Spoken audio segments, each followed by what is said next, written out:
I still froze? No, you're good. No. Very jumpy though, very choppy. Gee, this internet is going to be the death of me. Yeah. Well, let's jump into it, man. Once again, I'm joined by my old pal, Justin Danger Carroll, That's me. former Force Reconnaissance Marine, Reconnaissance and MARSOC Special Operator with tours in Iraq, Afghanistan, the Philippines. He's also a former OGA contractor with many deployments to Central Asia. After his time in the Corps and with OGA, which is other government agency for those that don't habla, Justin was a contracted special operations instructor for the United States military. Justin is a published author of 6 books, dozens of online and print magazines, and his amazing blog, Swift, Silent, and Deadly.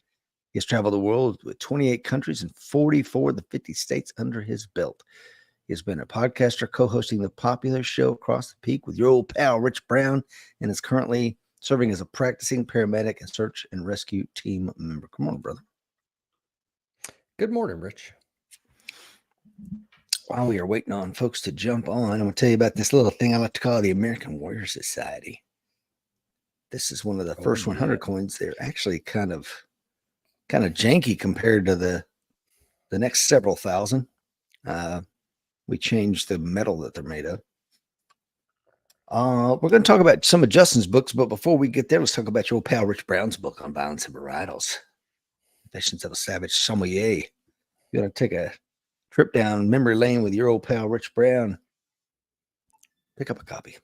It's everywhere. Mine's sitting on my coffee table right now, brother. Is it really? Well, you were instrumental in writing that, man. I had shared it with you early on, and I'm going to get to some of the books that you got because your magnum opus is coming out. But what have you been up to since we last talked? When did we last talk? It has been it's been a heavy duty training year. Tell me about it. Let's see. I've done mountain search and rescue 1, 2, and 3, ops awareness and awareness ops and technician. We did that Dusty Solomon class together. We've trained twice together this year. We did that Simon Golub class in Oklahoma together. It was a phenomenally good class. We did. I went to Simtac shotgun skills.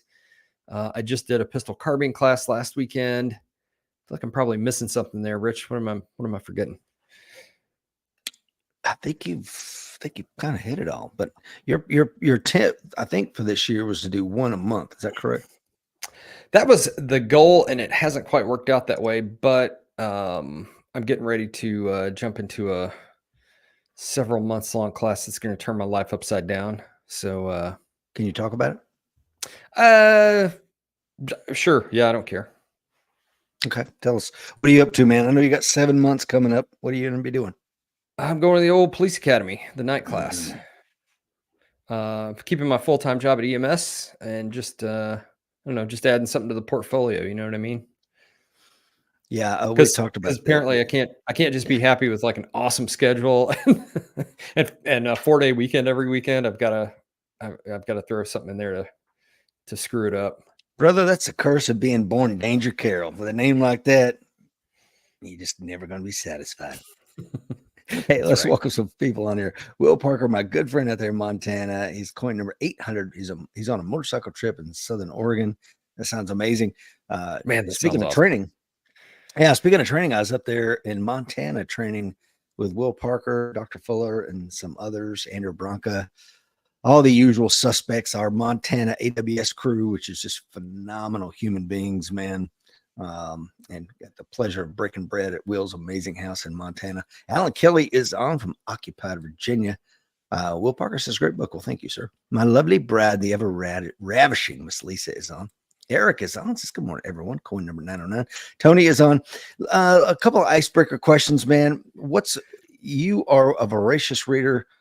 I don't know if you're more of a reader than I am, but you're probably close or exceeding what I do in a year. What's the last book you read, man, or what are you currently reading? I think I probably average about 90 books a year or so. Yeah, you're beating me then. Oh gosh.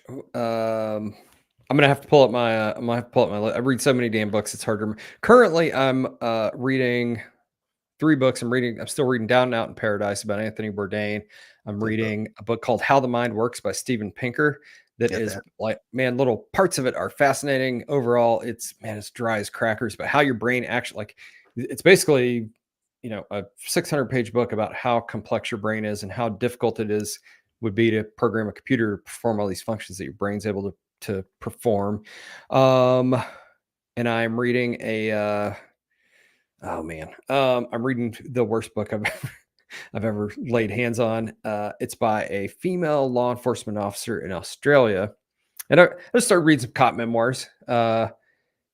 It's just the most horrible. Like no one must have proofread this thing even slightly. It is the worst book I've ever read. No kidding. Almost unqualified, the worst book I've ever read. Damn, that's pretty brutal. Yeah, Steven Pinker. The only one I've ever finished of his was The Blank Slate. Talking about how people think the mind is just a blank slate, and we all have the same cognitive ability. And if the reason why little Timmy is struggling is he just don't give a shit. He's not applying himself in school. Blah blah blah.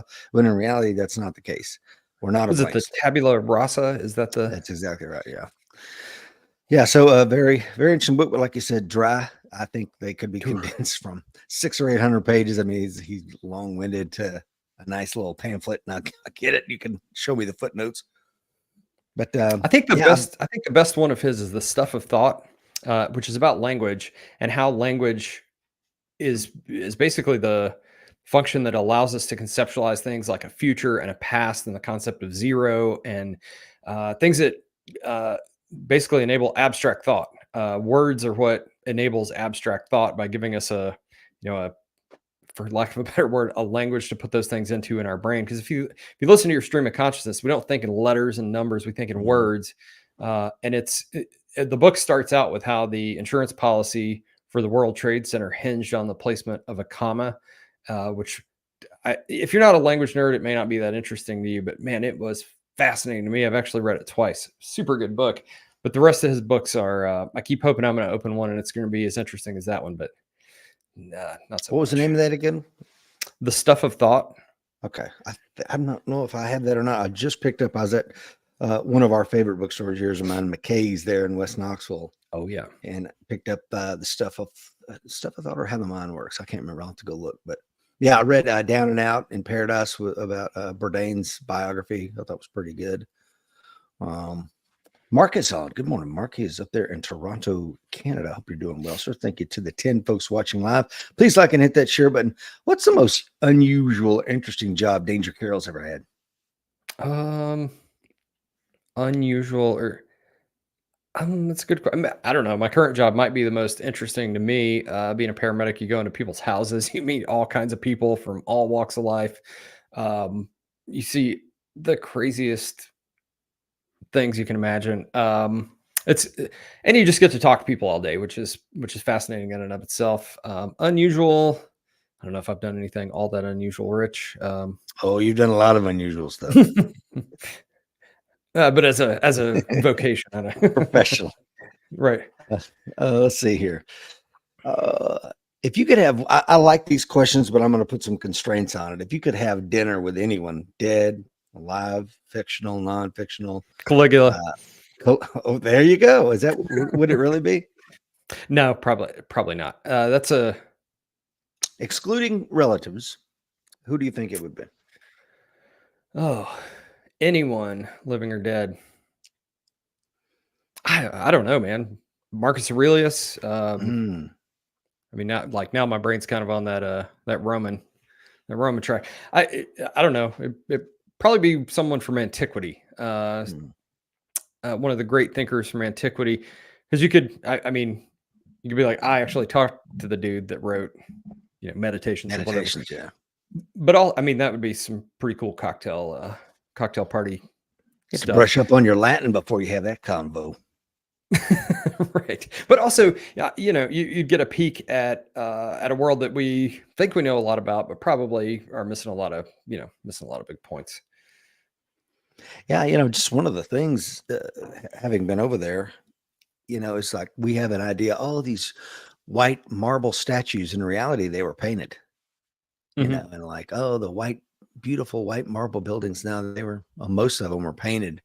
And just something unusual like that, or what, they loved fish sauce. What did that even taste like? Who knows? I mean, we think we understand, like you said, hey, read the book, but once you immerse yourself in the culture, you're going to find so many weird little nuanced things. It'll be hard to wrap your mind around, probably. So it's almost like you'd have to take a deep dive into the culture before you can even understand the guy. Right. Yeah. And that's a good point too. Like if you just put me and, Mark Anthony in a room together, like would I have any basis of understanding where he's coming from and vice versa? Yeah. It's interesting things here. We got Real Roads on. It says, good morning, Rich and Justin from Missouri, coin number 2269. And again, if you want to find out if becoming a coin member of our community is the right decision for you, I've got a link in there for you. Take a 14-day free test drive on us. You are the author of some awesome books. A couple I've read. What some of them are technical and outside my scope, but you're currently working on your magnum opus, man. What can you share with what you got going on there? I am, yeah. I'm happy to talk about that. So I'm probably about 400 pages, a couple 100,000 words into what Rich does correctly term my magnum opus. I think I wanted to write this book 20 years ago, and actually I remember kind of sketching out a layout in the barracks in like 2007 or something. This is going to be essentially, I guess, kind of an outgrowth of the Across the Peak podcast, kind of a book form of Swiss Silent Deadly. It's gonna be all the stuff all the stuff your old man should have taught you. I don't know exactly what I'm going to subtitle, a field guide for an adventurous life, but basically what this is a love letter to 16-year-old me. This is the book I wish someone had handed me and said, hey, you're going to join the military, you're going to be a contractor, you're going to do all these crazy things. Like this book, you need to master all this stuff to prepare yourself. It's going to make life so much easier if you learn this stuff now. Like have one big volume of how to perform first aid, how to stay physically fit, how to, there's an entire chapter on mobility, how to change your own oil and change a tire and jumpstart a car. There's a chapter on, actually like a third of the book is a huge chapter on firearms. And I still probably could write another, that much more on that. But, there's also things like how to be a good wedding guest, how to host guests in your home and to be a good house guest, how to be a good boyfriend or girlfriend, that sort of thing. So this is basically what I wish I'd had when I was 16 years old to kind of prepare me for the life that I've lived, how to tie knots. I realize it's not, probably not for everybody. Probably it's fairly dense because it is going to be a huge textbook sized tome. I think the maximum printable limit is 800 pages. I don't think I'll quite be there, but probably approach that. And I've still got an awful lot of work to do on it, but it's coming along. Yeah, man. I'm looking forward to that. It's I think there is a huge market for that, to be honest with you, because so many young men today, you and I were talking about some stats that have come out recently, like 30% of men under 30 are virgins or something like that. And some high, What? Yeah, man.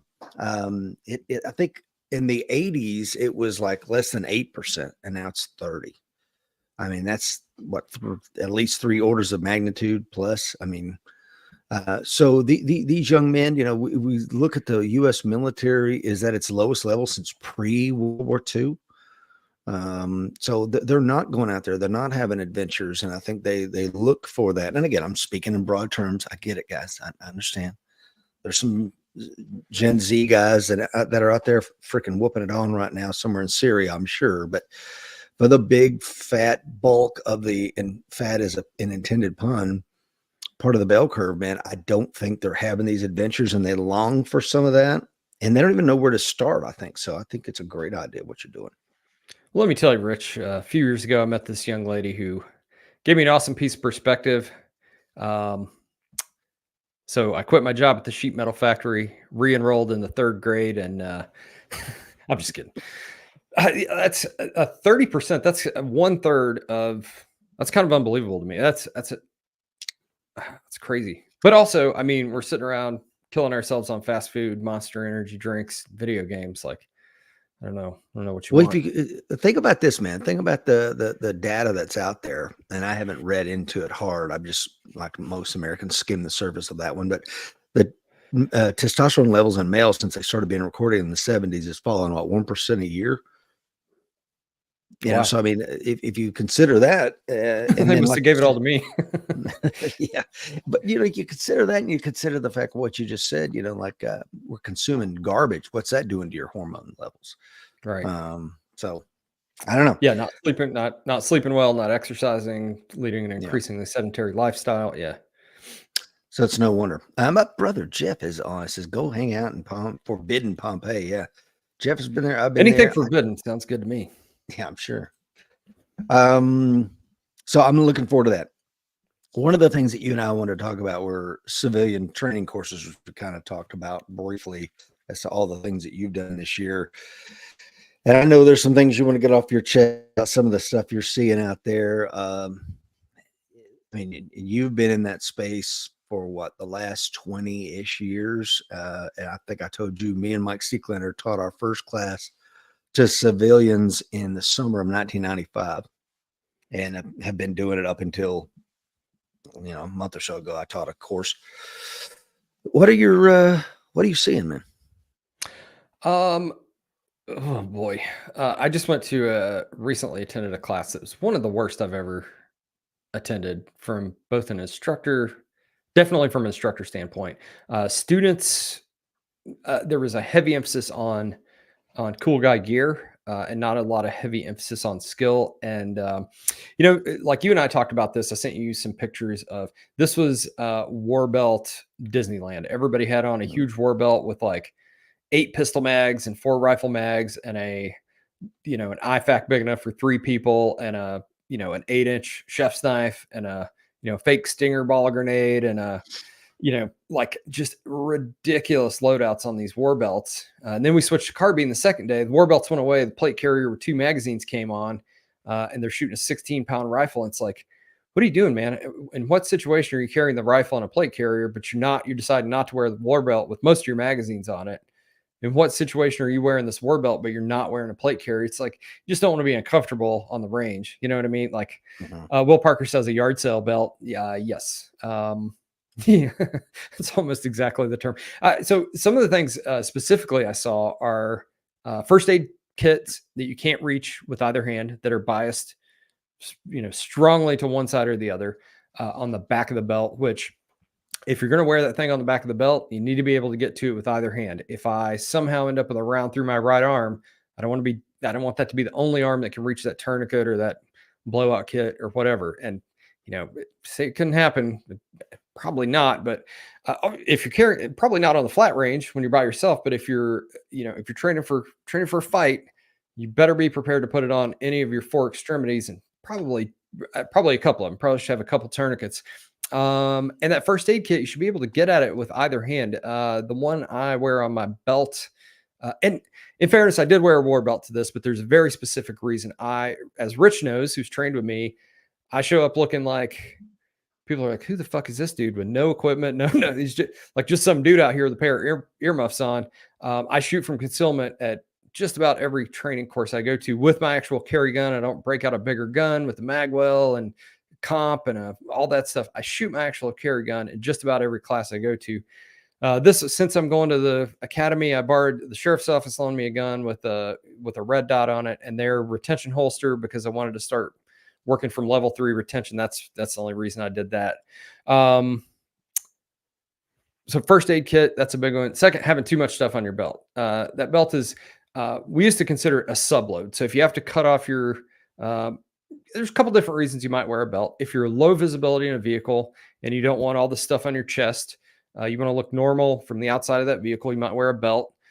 Even then, it's not gonna be loaded down because you still got to sit comfortably in that vehicle sometimes for hours and hours and hours on end.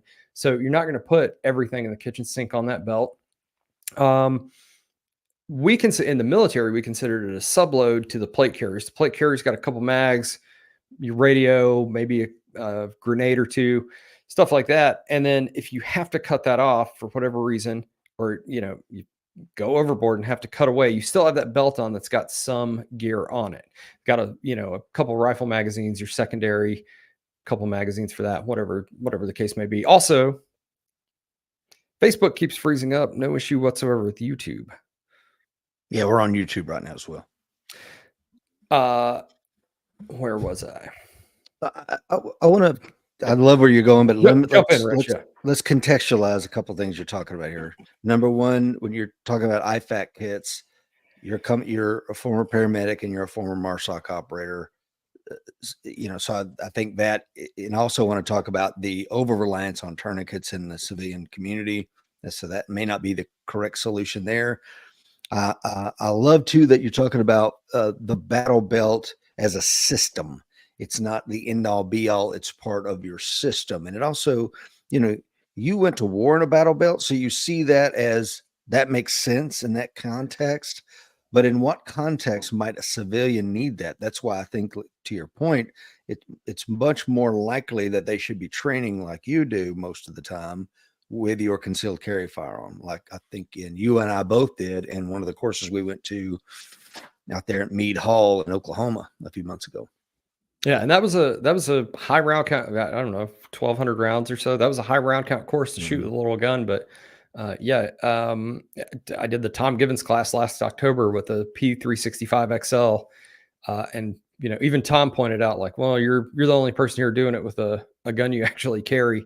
So everybody gets the range of straps on the gun belt and the Glock 17 because it's easier to shoot. I get it, but also that's like, why am I gonna test my skill with under the best possible circumstances, an open holster and a bigger gun and all that stuff, when I'm probably going to have to use it with a much smaller gun from concealment. And one other point on that, a lot of people were carrying the cool guy Safari Land gun buckets with none of the retention devices activated. If you're going to have that holster, if you're going to use a retention holster, there's nothing wrong with it. I think if you're going to open carry, you should probably carry from retention. But you need to get used to activating that retention every single time. It's difficult if you're not familiar with it, difficult to actuate. So you need to be used to doing that. Have I lost you, Rich?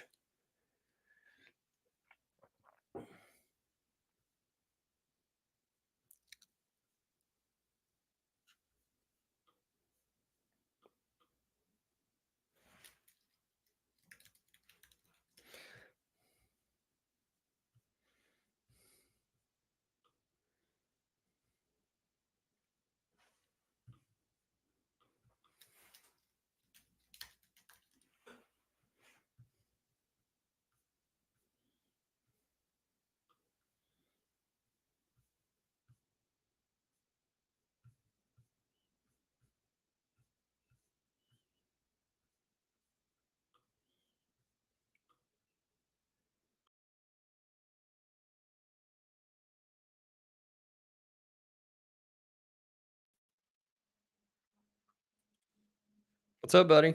Oh, the pleasure of live TV.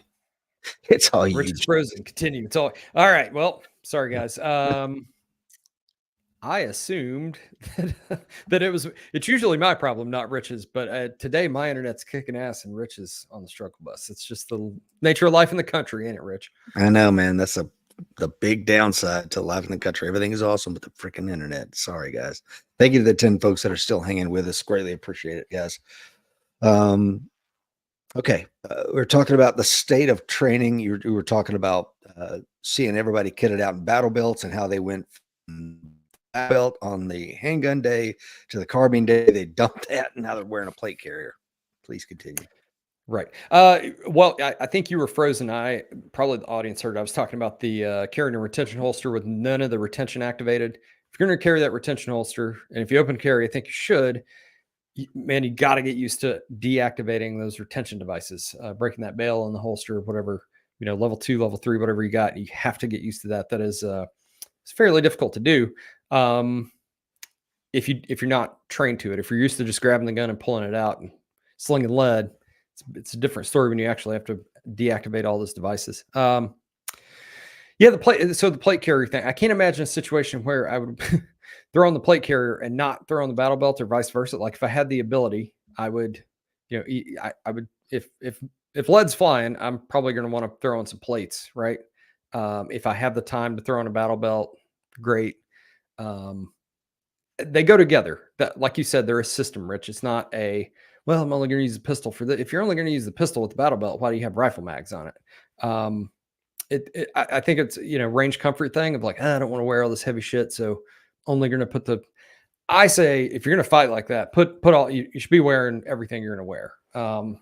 Let me ask you something, because I see this 3 rifle mags on the plate carrier, maybe 1 on the battle belt. So that's 4 mags of 30 rounds each. It's 120 rounds. You got a magazine and a gun. So call it 160 rounds.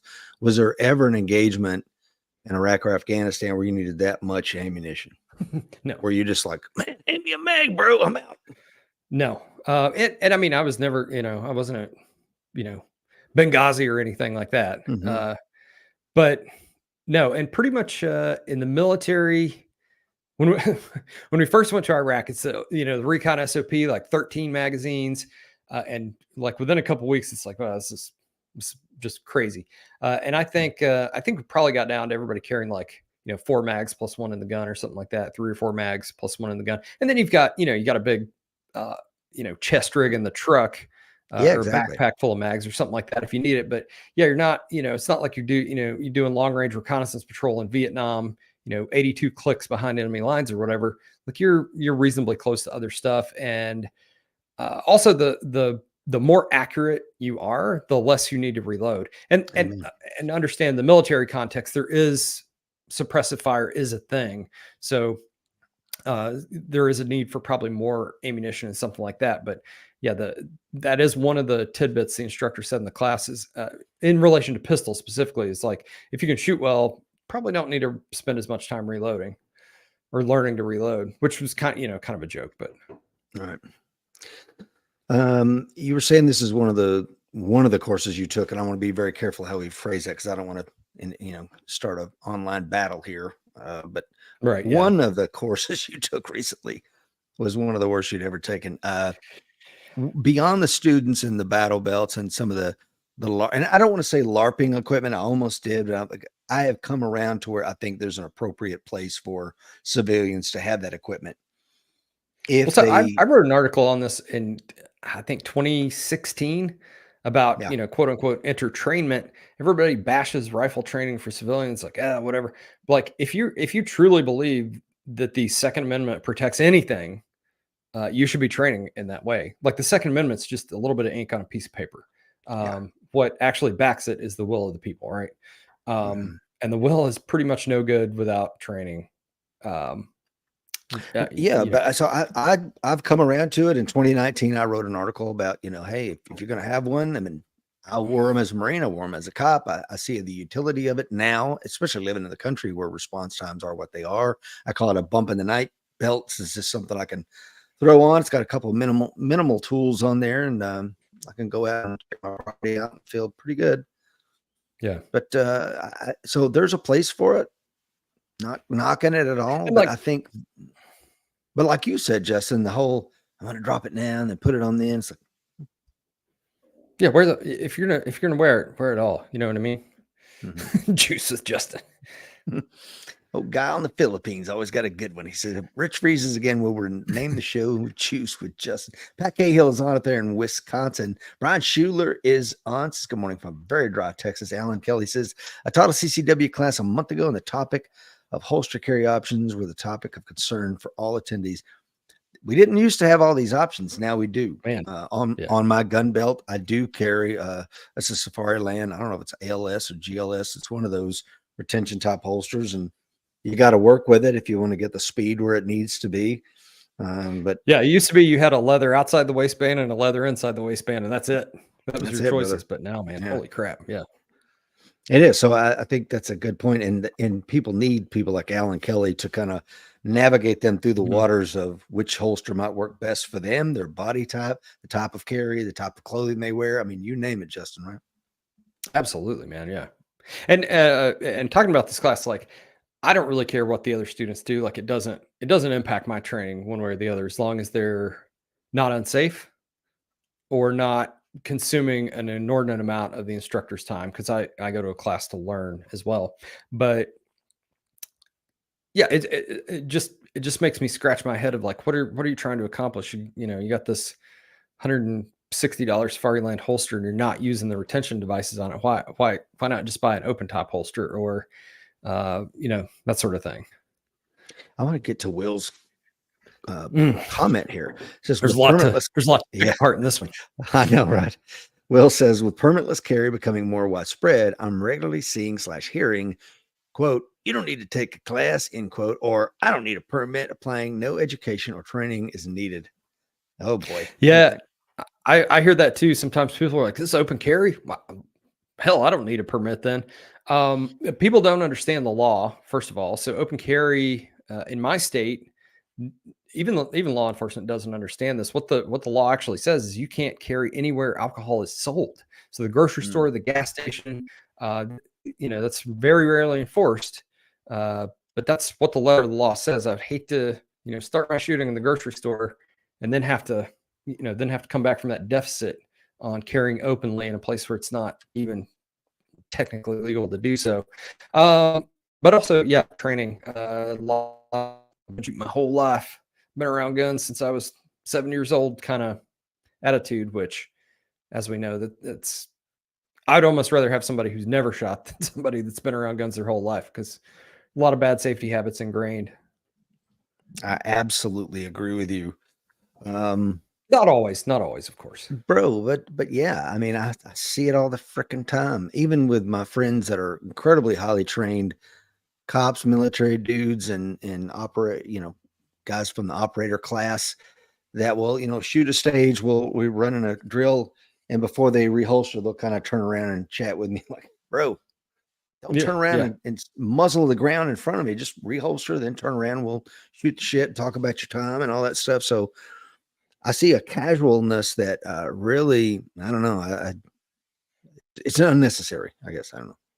Yes, absolutely. And safety is not one of those things that I like. I know there's kind of a backlash now. This is weird to me. There's kind of a backlash now against the safety sallies or whatever.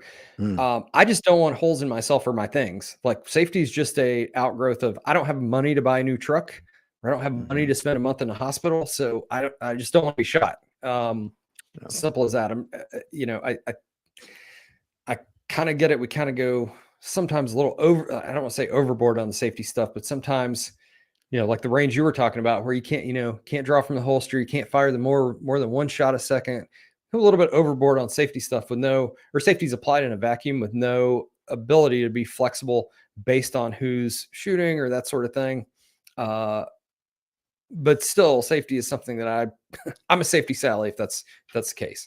Yeah, you and me both, man. I think I'm a because I see some of these, like when I was a kid, I went to, let's say, hunter safety course back in 1979 or 81 or whatever. And I think back then there was like 20 firearms handling rules. They were this insane list, right? And you're trying to memorize them for the test at the end of the weekend. And now we've got it down to 4 really solid rules that anybody can understand. There's a mnemonic for it that we learn in the Marine Corps tank. Treat all weapons as if they're loaded. Always keep your finger straight and off the trigger till you intend to fire. Never point the muzzle at anything you don't intend to kill or destroy. And know your backstop, foreground, everything and beyond, right? And I see people wanting to turn them into like 3 or 2, and I'm like, and they're missing stuff. I think those 4, like one of the ones I see, this guy, a real good friend of mine, he's got it down to 3 rules. And I'm like, bro, you're not talking about backstop. I was watching a group of sicarios killing a guy in Venezuela. Just hit the interwebs this morning, and they did it beautifully. They're sitting right here, and as the guy comes up a set of stairs into the line of fire, these 2 guys are sitting there just like they're having lunch, and the backstop behind him was a solid concrete wall. And I thought, this is solid. This is pro shit here. They could have been angled in any other direction, have bullets going anywhere, but instead they decided to position themselves so that when he comes up, there's no other collateral damage. They're going to smoke this dude and roll out. And that's exactly what they did. So you have to take into account the backstop. And so many times we don't, or the foreground. I don't know, man. So the foreground is one I almost never hear stated in safety rules. But if you're in a public place, man, or even in a range where people are moving or people are, a more dynamic range, a CQB range, you absolutely have to be aware of what is between you and your target. And man, I've never been in a civilian shooting. Hopefully, I Mhm. never am. But man, the possibility for someone to like dart out in front of you is a very real possibility that you need to be aware of. Kind of being aware of who's where when you go to draw that guns. Very, very important. Yeah, and to your point a moment ago, and I think this speaks to what Will Parker just says. He said, "I have a standing $10,000 bet that those who state that do not possess the knowledge, skills, and abilities to protect themselves, their families, and their communities from physical, moral, social, legal, and financial jeopardy." Says, "I've never had any takers." To that end, one of my cousins is finally getting into. He's getting his concealed carry permit. He's in his mid-50s, like I am, and he's like, "Yeah, Rich, have you heard of this stuff called concealed carry insurance?" And I'm like, "Yeah, yeah, I think I'm gonna get some." I'm like, "Okay, well, when and how can you use lethal force against another person?" It's like, "Well, that's what I'm getting insurance for." I'm like, "No, no, no, no, no, no, Mm. no, that's the wrong thing. You need to know the law and then be very comfortable with when and how you apply the law. If you just think, I don't need to learn that crap, I'm gonna let the lawyers sort it out. Well, that's a dangerous course of action, my friend." If you and I both freeze up, Will Parker's throwing out all these great comments. We should just let him type and change the name of the show to Words with Will. Hey, that dude's brilliant. I love that guy. Mhm. Well, Jay Fujimoto from Hawaii is on. Have you ever met Will Parker? I have not. No, I You two understand. I ought missed to my talk. chance at TC's class a couple weeks ago, Yeah, you should have came. It's great. or a chance, not. But we're back. We're taking just like we did when we had Across the Peak, man. We're going down all these side roads. Let's get back to this. Let's Yes. get back to the class you went to that disturbed you. Okay, so I'm gonna break out the big guns right away. Safety. There was one point, and it was right before I left, where shooting on the move was being demonstrated, and the instructor said, "Go over there," referring to like behind the 25-yard line. Turn yourself perpendicular to the targets, to the backstop, to the downrange area, and practice shooting moving into the berm on the right side of the range. So range is this way. He said, "Go over here, practice shooting and moving this way, dry practice." So there was no controls on that. There were no control measures placed on that. So I had my stuff off to the side of the range. So I'm over here loading mags, whatever, stand up, and someone's walking toward me with a rifle. And I'm like, whoa, whoa, whoa, whoa, hold up. So that's I'm gonna break out the big guns right away. That's my biggest issue with that class right there. What do you say about that? I think it's terrifying, and I've seen similar stuff, man. Where and it was a tier one guy teaching it, a former CAG guy, and there were people behind him as he's talking, just got their guns out, racking slides and loading mags. I mean, as we're in a circle, so muzzle are everywhere, and he's not correcting it. He didn't give a safety brief at the beginning, not a nothing. And it was not his range, so he doesn't even know, like, how do we get people in here? And so I think it happens at all levels, man. So And also though, well, I mean, being a CAD guy, a SEAL, a Ranger, of whatever, MARSOC guy, a cop, a FBI agent, it doesn't mean you can teach. It doesn't mean you can have command of a range. And this dude could shoot, man. God, he could fucking shoot. But as an instructor, he was not a good instructor. His ideas were all over the place. There were no clearly stated learning objectives. There was, poor control of the range like that. And I'll get into some more of these complaints later. But just because you're fill in the blank doesn't mean you're qualified to teach. You're going to be a good teacher, present a good class. And that was, boy, that really drove that point home to me. Did I lose you, Rich? Do you guys hear me? Am I still here? Anyway. All right. Well, it's you and me, AWS. Now I'm going to tell you the real secrets of AWS. No, I'm just kidding. I guess I'll close out of this thing and see if Rich comes back.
Guys, sorry about all that today. We'll try it again with Justin.